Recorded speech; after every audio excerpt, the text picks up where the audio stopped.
So I just saw Frank Reich was attached to the New York Jets offensive coordinator position, and I think that would be an amazing get for the New York Jets.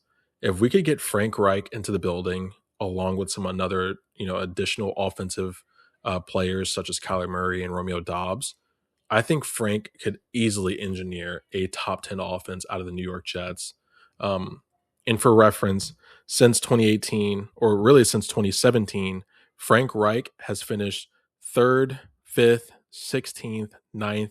And then he had 2 seasons with Bryce Young and a washed up Matt Ryan where they finished 30th and 31st. But if you see the fact that he finished third with Carson Wentz and Nick Foles, fifth with Andrew Luck, 16th with Jacoby Brissett, ninth with Carson Wentz on the Colts, I mean, what could he do with a Kyler Murray who's still in his prime?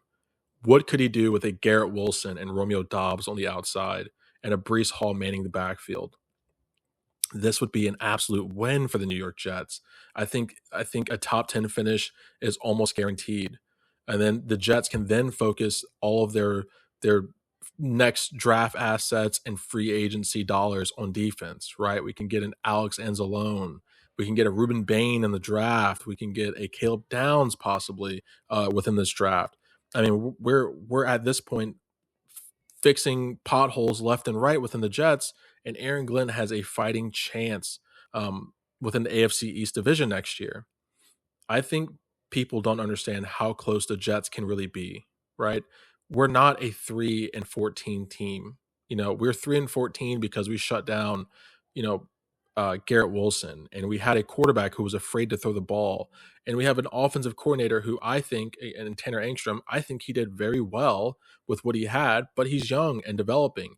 And if you add a veteran like Frank Reich, I think the New York Jets go from bottom of the barrel to, at the very least, a 7-10 record or 8-9.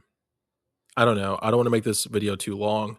Please let me know what you guys think down below. Please comment, like, subscribe, and I'll see you in the next video.